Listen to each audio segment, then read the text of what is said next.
Halo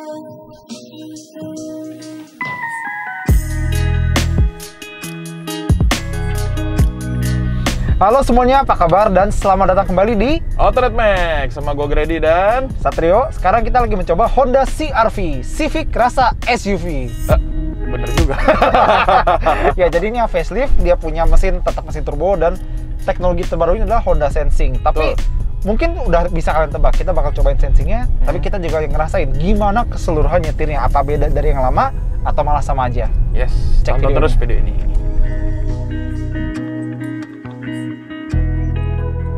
Oke, jadi dia ini masih facelift ya. Jadi belum model baru. Cuman ada beberapa ya penambahan-penambahan yang keren banget sebenarnya menurut gua. Pertama kita ngomongin dari eksteriornya dulu ya. Iya. Kalau dari kita lihat secara kasat mata sih sebenarnya nggak gitu kerasa bedanya, ya nggak sih? Iya, tapi depan bumper baru, belakang juga bumper baru. Terus buat yang prestis, peleknya baru. Terus kalau kita ngesen itu lampu sen itu running sequential.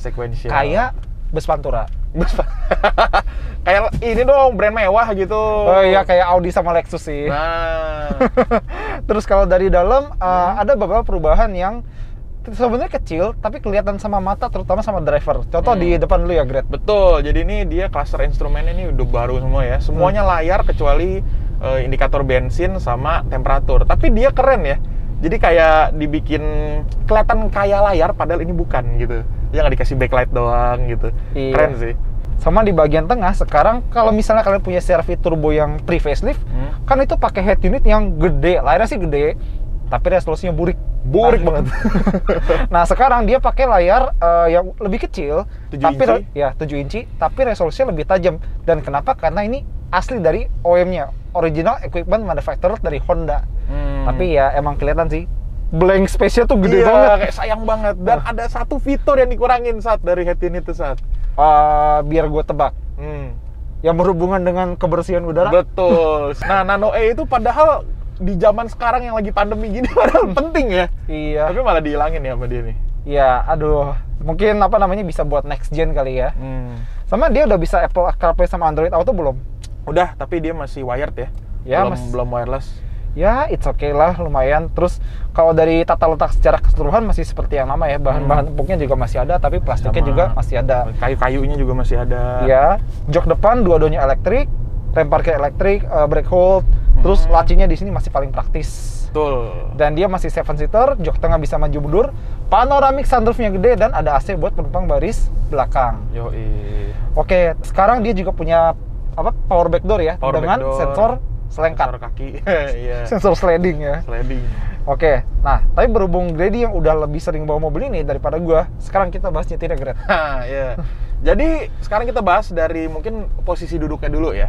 Posisi duduknya menurut gue ini dia tuh kakinya bisa ngelonjor banget gitu dan fleksibel banget pokoknya. Jadi mau disetting misalnya lebih suka yang point of view-nya lebih rendah atau point of view-nya lebih tinggi gitu tuh fleksibel banget, bisa disesuaikan sama selera pengemudi dan visibilitasnya juga agak lucu nih kalau menurut gua. Kenapa? Itu ngejenong banget. Gitu ya. Berasanya kayak naik mobil yang sport gitu, yang apa sih? Kayak dari fender sampai ke atas tuh jenong gitu.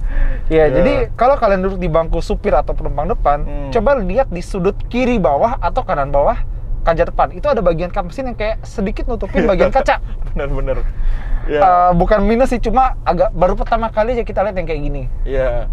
Terus kalau tadi ya dari fleksibilitasnya ini juga dia setirnya kan udah bisa tilt, teleskopik. Terus kursinya ini pengaturannya udah elektrik, dia bisa naik turun. Dan setirnya ini ya, dia masih sama ya. Sama kayak apa yang sebelumnya ya? Sama yang sebelumnya, ini nggak ada perubahan. Cuman nih di sebelah kanan ini dia ada tombol nih. Nah, kalau kita ngomongin dari rasa nyetirnya ya, kalau kayak dari setir, engine itu masih sama sih. Setirnya sih dia akurasinya bagus ya. Responnya juga lumayan lah, feedbacknya. Karena SUV kayaknya feedbacknya nggak gitu berasa ya. Rata-rata. Dan bobotnya sih agak enteng sih kalau menurut gue ini. Ya, itu setirnya Honda banget sih. Setir Honda sekarang kayak gitu. Ya. Sama kalau mesinnya, jangan lupa ini mesin 1500 cc, VTEC turbo. Tenaganya sih tetap 190 PS. Dan torsinya juga masih sama kayak sebelumnya. Iya. Jadi gimana rasanya pas dibawa di atas aspal? Bukan di atas kertas, di atas aspal. Di atas aspal. Ini kalau kita tarik ya. Ini di D ya? Di D. Nah, dia itu memang CVT-nya Honda lah ya.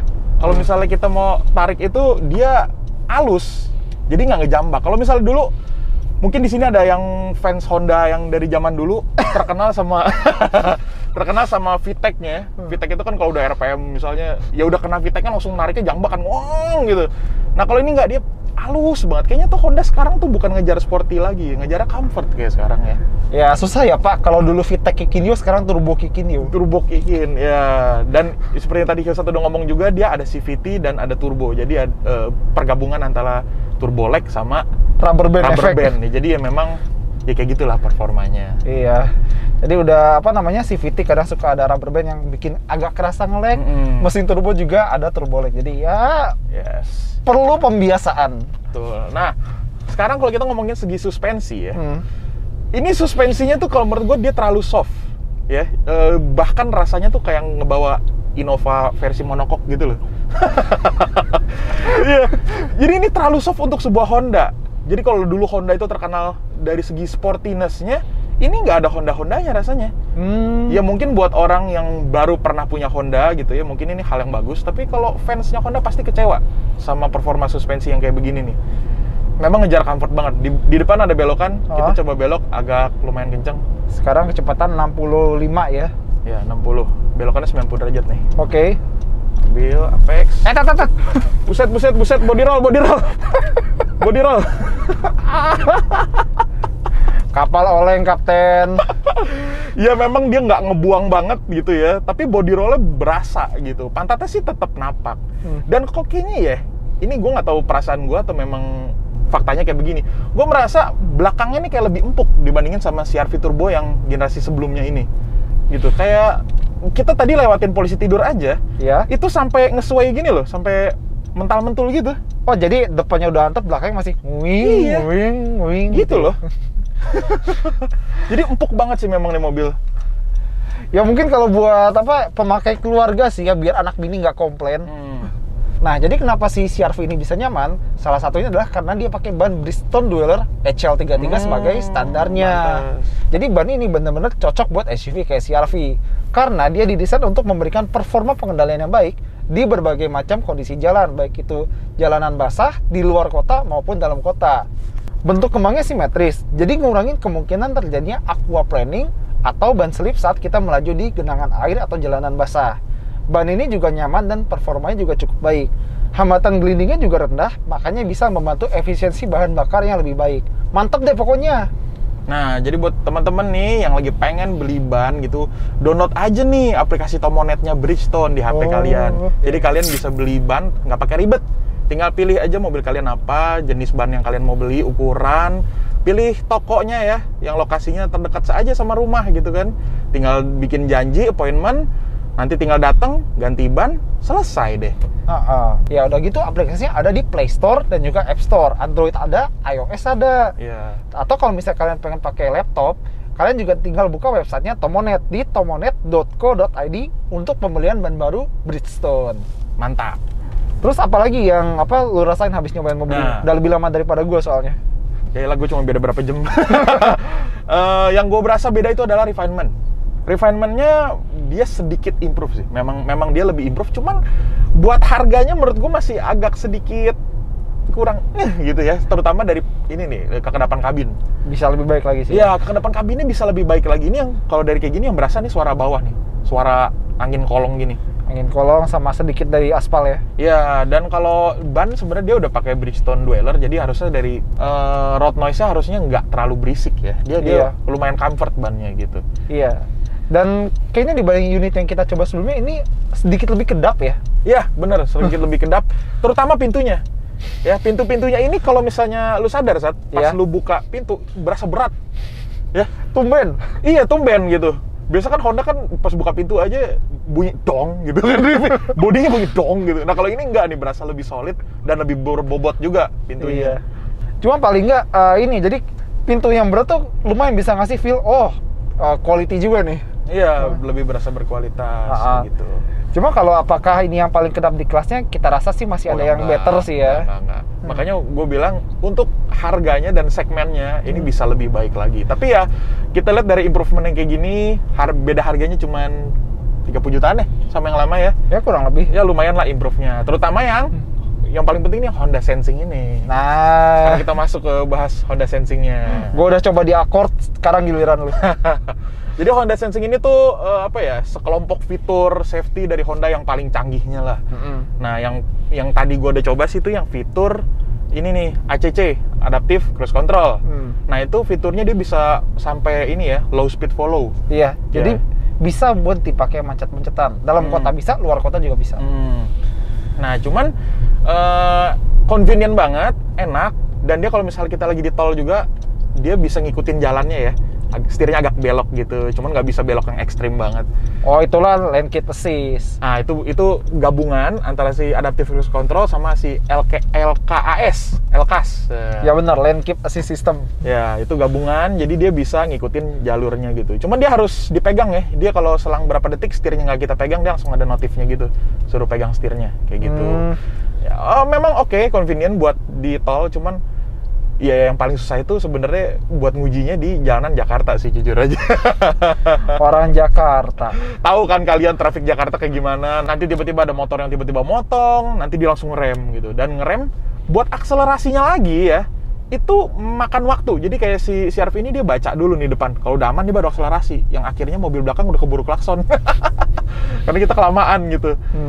Ya kurang lebih kayak gitu. Nah terus gue merasakan sedikit flow-nya juga sih. Kalau misalnya kita pakai buat di dalam kota, misalkan dia ngelakukan pengereman, mobil depan ngerem nih, si CR-V ini ngerem juga, pas ngelepas remnya, itu ngagetin. Jadi ini belakang kosong, kan kita ngerem nih. Nah dia ngelepas remnya kayak gini nih. Nah bayangin kita lagi nyetir, tiba-tiba ada bunyi, duk di bawah, kaget gitu. Ngelepas remnya itu langsung kayak, wuk, lepas gitu. Jadi kaget gue. Agak tidak menenangkan. Ya kayak gitu. Dan kalau di bundaran gue nggak saranin kalian mengandalkan si ACC-nya ini. Ya lagian sebenarnya kayak Honda Sensing ini cuma tugasnya membantu kalian. Dia tidak akan menggantikan fokus kalian saat nyetir. Jadi jangan terlalu ngandelin komputer, andalkan diri kalian sendiri dan skill kalian, oke? Oke. Nah tadi ACC udah, terus lane keep udah, RDM-nya gimana? RDM ini singkatan dari Road Departure Mitigation. Betul. Jadi kalau misalkan nih ada jalan yang markanya jelas, si CR-V ini dia bisa baca nih markanya nih. Dan kalau kita nyetirnya agak ini ya, nggak fokus gitu ya. Kadang-kadang kan keluar garis gitu ya. Nanti setirnya ini akan melakukan koreksi secara otomatis. Ya, biar kita nggak keluar dari jalan yang sudah di-plot buat kita ya. Betul. Jadi nanti dia bisa narik-narik nih. Ini kalau kayak gini, lagi kebaca nggak sih? Oh nggak nih, lagi belum kebaca. Ya, marka jalan mungkin kurang jelas kalau di sini. Tapi kalau di tol dia ini banget sih, berasa banget kalau kita lagi pakai di tol. Nah, terus berikutnya apa lagi Sat dari Honda Sensing Sat? Berikutnya tuh ada CMBS, Collision Mitigation Braking System. Jadi bahasa Indonesianya rem otomatis. Rem otomatis. Ini juga bisa di sini ada pencetannya nih. Nah, itu dia bisa mencegah ya terjadinya tabrak depan lah ya. Jadi kalau misalkan ada di depan ada objek berhenti atau yang mendadak gitu ya, tiba-tiba nongol. Kalau misalkan pengemudinya nggak melakukan pengereman, nanti mobilnya akan melakukan pengereman otomatis lagi. Ya, tapi sebelumnya sih dikasih alarm dulu sih. Iya, dikasih alarm kalau misalnya pengemudinya nggak ngeh juga, itu baru nanti mobilnya ngerem sendiri. Iya, tapi tiap kali mobilnya nyala, jatahnya cuma 5 kali kepake. Jadi kalau misalnya 5 kali kepake, kalian harus matiin mobilnya, nyalain lagi buat ngeresetnya. Iya, kayak lu gimana sih nyetir? Bodo amat lah. 5 kali udah nggak peduli gitu. Ya tapi kalau misalnya sampai 5 kali sistemnya nyala sih berarti skillnya dipertanyakan sih. Iya. Gimana tuh? Tapi ya itu maksudnya, baik lagi sistem ini cuma membantu kalian. Dia tidak menggantikan kerja kalian nyetir. Terus yang satunya lagi Sat, itu cuman auto high beam doang sih ya. Iya, jadi mungkin sistem ini udah banyak di mobil lain ya, tapi ya lumayan lah akhirnya hadir di Honda juga. Jadi dia bisa kayak milih-milih high beamnya tuh mau dipancarin kemana. Jadi kalau misalnya ada mobil lain yang datangnya ke arah berlawanan gitu, high beamnya bakal diatur, dimatiin beberapa bagian biar nggak nyilauin mobil lain. Betul. Jadi nggak ini ya, nggak jadi tukang dim yang bikin silau di malam hari. Yes. Kayak gitu annoying sumpah. Nah, kira-kira kayak gitu ya buat fitur safety-nya. Nah, sekarang gimana kalau kita coba nih fitur yang paling kerennya, si Adaptive Cruise Control-nya ini. Oke, boleh di aja. Jalan kota aja tapi ya, kalau di tol udah pasti bagus lah gitu. Jalan kota yang terbukti. Ya. Sekarang kita lagi nyobain Adaptive Cruise Control-nya. Cara nyalainnya gimana, Greg? Nih, kita nyalain dulu. Ada gambar di sini nih. Ada pantat mobil, terus ada strip gitu. Ini kita dulu. Terus kita tinggal pencet set. Nah, jadi ngikutin. Ya, jadi sekarang di depan ada mobil buat demonstrasi. Ini sekarang kita lagi jalan kecepatan 36. Ya, 36 tadi, terus naik lagi 40. Depan akselerasi lagi, kita tungguin aja. Nanti mobil depan bakal berhenti dan gue nggak akan injak rem sama sekali. Ya udah, kaki kanannya angkap lah. Iya, tapi gue nggak gitu percaya sama teknologi, jadi gue jaga-jaga. Nah, mobil depan berhenti. Oke. Lumayan halus sih kalau misalnya lagi smooth kayak gini. Iya, kalau berhentinya halus, dia juga ikutan halus. Sampai berhenti nih, sampai 0. Terus mobil depan jalan. Nah, karena nggak nyampe 3 detik ya. Nggak nyampe 3 atau 4 detik. Nah, dia langsung jalan lagi. Kalau misalkan berhenti sekitar 3 detik lebih, itu nanti dia harus di-resume. Di sini harus dipencet yang bagian atas nih, resume. Ya, jadi di setir tuh ada tombol res. Kalau misalnya mobil depan itu berhentinya lama, katakanlah lebih dari 3 atau 4 detik, terus dia tiba-tiba jalan, kita nggak akan jalan. Kita harus tekan tombol resnya biar kita langsung jalan lagi. Dan sistem ini sama sih di hampir semua adaptive cruise control. Betul. Ya Honda, ya Mazda, ya BMW. Nah, tapi kalau kalian mau pakai adaptive cruise controlnya buat di yang jalan bukan tol gitu ya, gue ada sedikit tips nih. Jadi si adaptive cruise control ini memang bisa baca mobil depan sama baca marka jalan ya, si ininya, si LKAS-nya. Tapi dia nggak bisa baca jalan rusak sama polisi tidur. Jadi kalau misalkan ada jalan rusak, ada polisi tidur, itu kalian harus tetap ngerem sendiri. Kalau nggak mobil bakal hantem terus. Mental-mental dah tuh.